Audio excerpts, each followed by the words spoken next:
Bruce Gellin from the U.S. Deputy, which is the U.S. Deputy Assistant Secretary for Health and Director at the National Vaccine Program Office in Washington, D.C., will speak about achieving the full potential of vaccination, understanding and addressing barriers to vaccine acceptance. Bruce, you have the floor.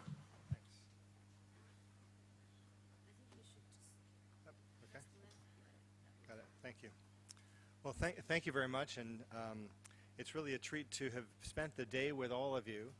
And I commend the organizing committee because you put together a terrific agenda. So I see my challenge to really reinforce many of the things that you've already said and to get on with it so we can have a discussion, because I found the questions from all of you at the end of the last session to be the most enlightening of the areas we want to go. Because Sergio ended with the story about slides that didn't make it, I will say that often we talk about the definition of an expert as somebody who travels more than 50 miles and brings slides. So with that I qualify. So I want to tell you I'm going to tell you a story really, and that really aligns with both a U.S. perspective and a global perspective about immunizations, with a particular focus on barriers to vaccine acceptance. So when immunization people present, this is often a slide that we all use. This is from the Centers for Disease Control, and this is actually commemorating a 20-year history, because in the early 90s, a program was put in place which was very different for the United States, of substantial purchase of vaccines for children. And while we often talk about risks and benefits, this is a chance to focus on benefits. And for those of you taking pictures of the slides, you're welcome, but I think those slides will be made available to you as well. So but take a picture of me and you can send it to my family instead. But just to look at this for a second, because again, and these are in thousands. So do yourself a favor and look at the decimal places and see the impact that vaccines have had. And this is on children's health. And you've had a large discussion about vaccines throughout the lifespan, and I think that's an important element as well, as we're focusing on vaccines and immunizations. But this is just what's happened in the United States and the impact that vaccines have had on child health. With this, and this is a piece in the CDC's MMWR, there are calculations about how much was saved, both direct and indirect costs. But again, these are substantial numbers, and essentially, along with water and sanitation, the things you've been saying, vaccines have changed the picture of health and well-being really around the world. This is a picture also from that of vaccine uptake, and this tells you a couple of things. It goes back to the early 60s, and you'll see later that it's a lot more complicated in the last years than in the first years, because so many new vaccines were added. But you'll see in the late 60s and the 1970s, things were at a sort of a static level. The achievements were fine. And then you see at the end, after 1991, when new vaccines were introduced, very rapid uptake. There's some exceptions to that rule we can talk about, but I think the point is this is how you can see that the need for these vaccines are there, and particularly the doctors on the front lines who have experienced these diseases couldn't wait for these vaccines to become available to eliminate these diseases that they had taken care of. Also important, I think, for some of the things you've been talking about, that gap in the middle between the late 80s and early 90s is because the U.S. government didn't fund this kind of surveillance. So looking back at it, it looks a little bit ridiculous, but I think it does highlight the things that Rob Lincoln talked about and the things that John Ryan talks about in terms of the systems in place to monitor what you're doing. Because if you don't have surveillance systems in place, you don't know where you are. So that's an important element of that as well. We often think about this science to vaccination as a pretty straightforward. So at the left you see a virus, the right you see a vaccine, with a few simple steps in the middle, like development, like licensing, like measuring the use, like the use and measuring the impact. But I want to take you back to some other challenges. And essentially I put in a few slides about smallpox when I think about the challenge you have with measles, and it's really so you shouldn't be discouraged. Because think back where we were as a world in 1955, all those colored in places on the map were smallpox, and people were worried about smallpox. It was a fearful disease. You were told stay away from these people. They're infectious. They can set off outbreaks in your community.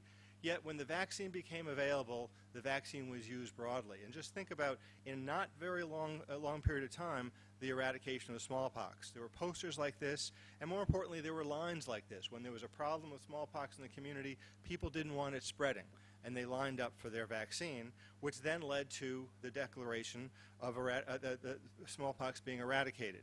So Rob talked to you a little bit about measles and some of the initiatives on measles and rubella. It's not going to happen tomorrow. It might not happen the first few days of 2015, but I think there's still a chance to be optimistic. But I want to put in this slide as well. This is a cartoon from 1802, and this was essentially the political cartoon, or the equivalent of editorial in that time. And this is a picture of early vaccination programs, and it's supposed to be a picture of Dr. Jenner.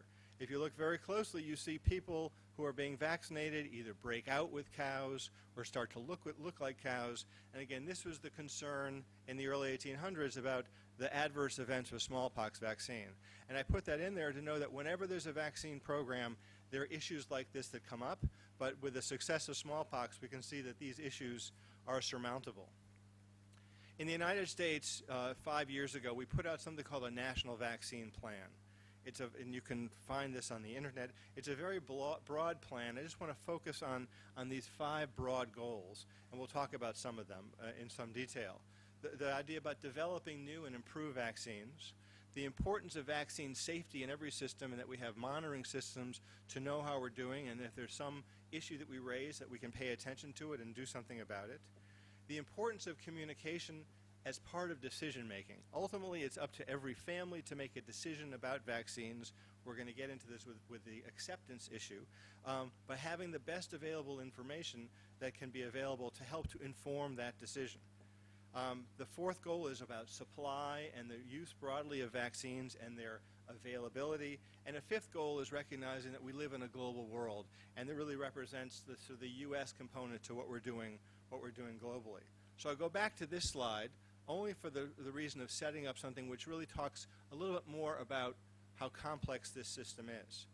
So take a look at this, and I'll wade you through it. But when we looked at the whole system, we tried to think of what are all the components of this system. And it's a little bit hard to read. I'll walk you through some of this. What I found in my immunization community is this has been like a Rorschach test, because people want to make sure the thing that they do is in here somewhere. To me, the main point is to recognize that all this is connected, from the surveillance to basic research to the use of the vaccine to outcomes. And if one part of that system isn't working, then the system won't work well. So let me just focus on a few of these. There's the importance of surveillance to define what your problems are and to define what impact you're having as you begin to institute some of these programs. The whole area of research and development, finding a concept for a vaccine, seeing if it could work in a laboratory setting, and then scaling it up to have a vaccine that is known to be safe, effective, and is licensed by a regulatory agency, so you can feel confident that the vaccine that you're giving is the one that is having the purposes that are intended for. As far as the part of vaccine access, there are many pieces of this, for making sure that the supplies are there, making sure that it's affordable in whatever context that may mean in a community. But without the vaccine being present, then vaccination can't happen, and the impact of vaccination won't happen, obviously. Then there's the monitoring part, which is also part of every system, both in terms of the surveillance for the diseases that vaccines are preventing and surveillance for the impact of the vaccines themselves, including adverse event monitoring. And I would argue that some of the skepticism that we've talked about are because people wonder whether or not we're doing a good job in tracking the vaccines. And I think we do a terrific job, but we don't tell that story very well. And the more we're able to talk about what our systems are and how we're doing this monitoring and what we find and what we don't find, the more people will at least understand that we are looking after that after a vaccine once it's been licensed. But in the middle of this is this idea about attitudes and acceptance. And again, I'll put that in the center here because it's the difference between vaccine and vaccination. So I think that's really the focus here about how people make those decisions, what influences those decisions, and how we might begin to start to intervene. There's been a lot of talk about calendars or schedules. This is the U.S. recommended schedule for immunizations. when I was in medical school. So that tells you a little bit about me. This is the current schedule. So remember, there's that one, was when I was in medical school. This is not when I was a kid, this is when I'm in medical school. And there's this one, and I often joke, and I didn't put it in this one, the next slide I often put is the periodic table of the elements, because it starts to look like that with all these colored boxes. But this is obviously very complicated. And while vaccines seem to be straightforward, that anybody knows about them, anybody can talk about them, it's really a pretty complex business. And I think part of the problem that we have in acceptance is that sophisticated consumers, parents, and others have questions, and if you don't know how to answer questions about lots of things, can you give these vaccines together? How are they made? How do you ensure safety? What is this? Why are they recommended? There are a lot of these basic questions which are actually fairly complex, and knowing how to answer those questions is, I think, going to go a long way towards improving uptake. But again, the purpose of putting this in here is really to reinforce how complicated it is.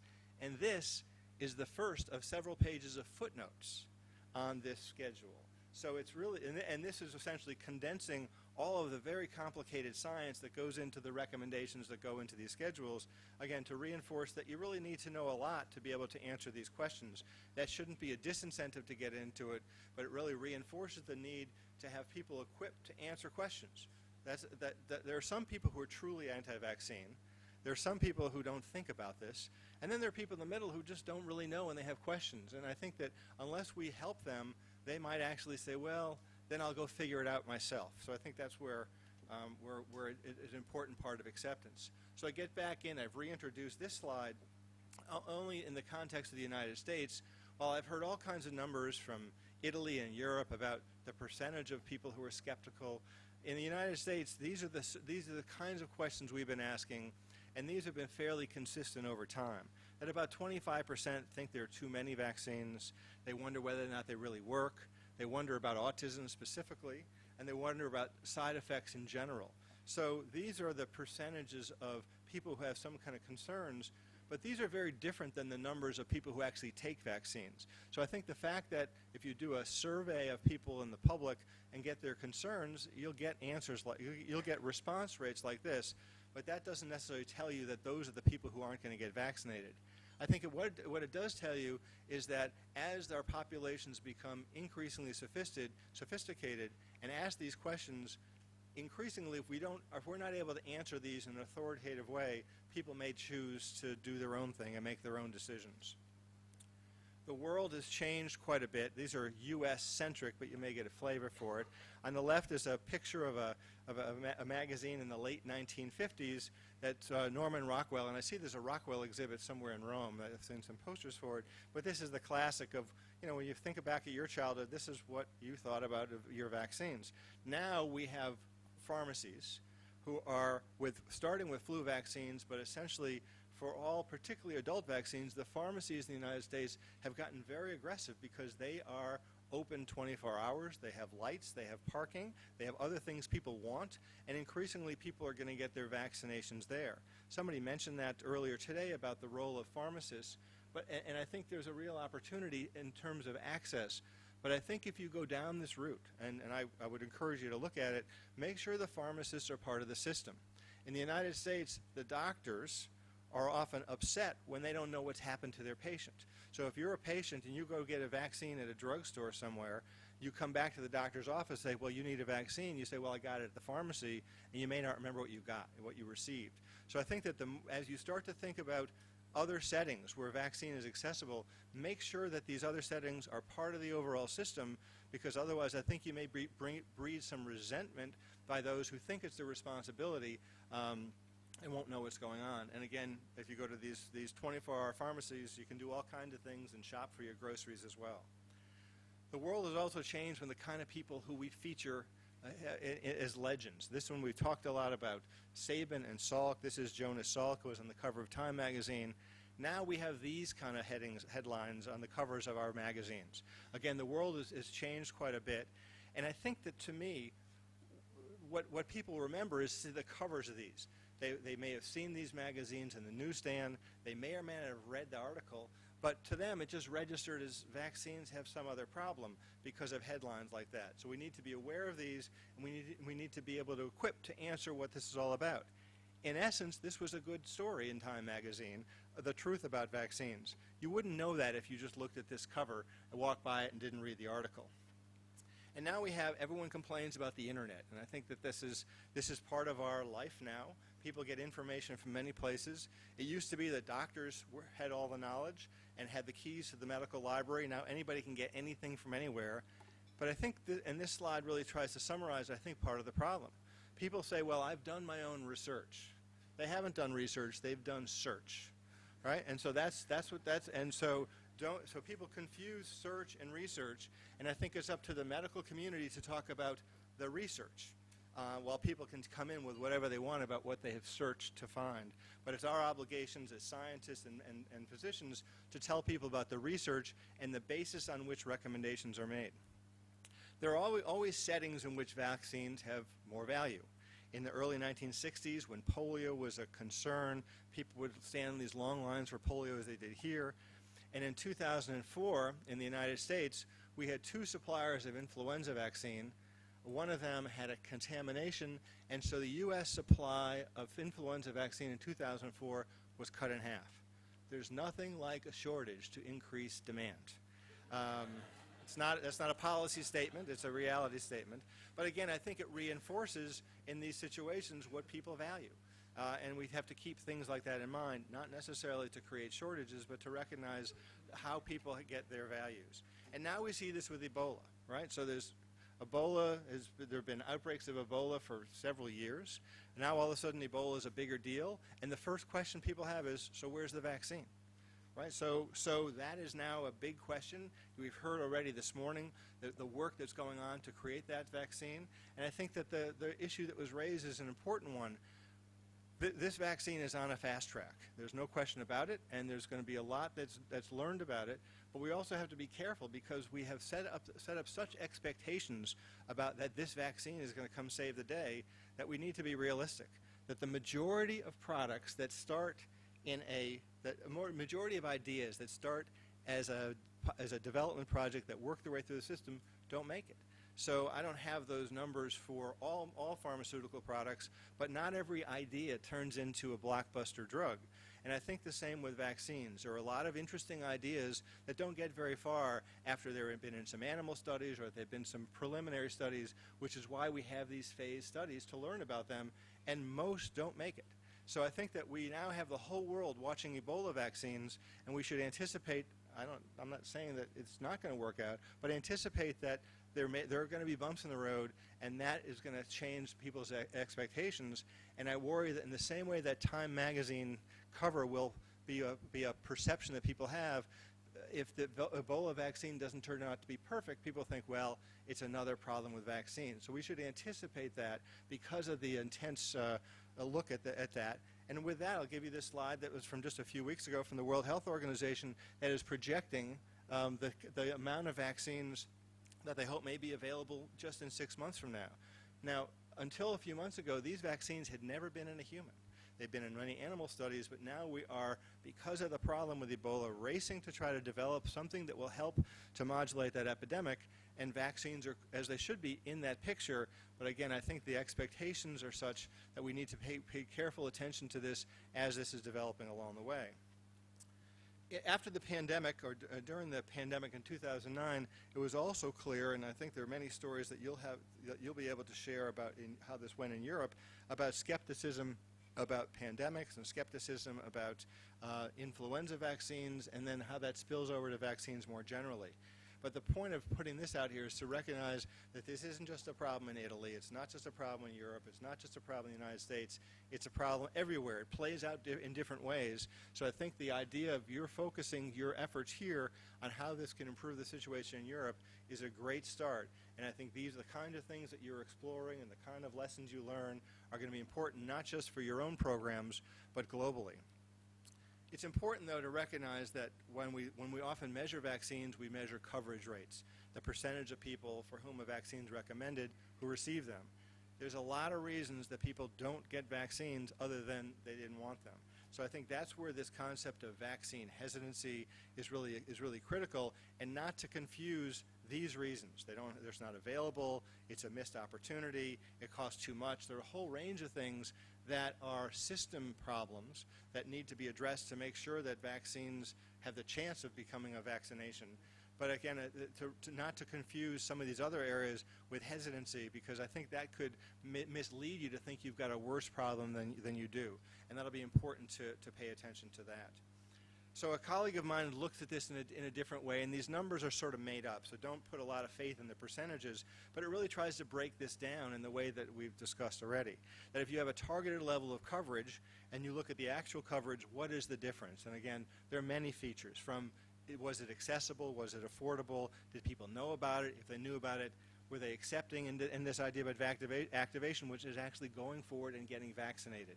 So when we talk about vaccine hesitancy, it's probably worth more thinking about vaccines hesitancy, because each vaccine has its own story and its own reasons, and also vaccination, that there may be aspects of the program that need to be paid attention to, so that a vaccine that is otherwise available is accepted. So you're not alone. The World Health Organization just completed an exercise over the last 2.5 years where a working group of the Strategic Advisory Group of experts looked at this, and the reports will be coming out soon. And Rob Butler and others were part of that as well. And in parallel in the United States, we've recognized this, and we'll have a report probably early next year about this and try to get an understanding of this. And again, to remember this is a continuum from the people who accept everything the doctor tells them to those who don't want any of this, and really trying to focus on in the middle. And we're trying to keep those who are skeptical or resistant from turning into those who don't want any of this for reasons that really don't, because we haven't addressed their needs.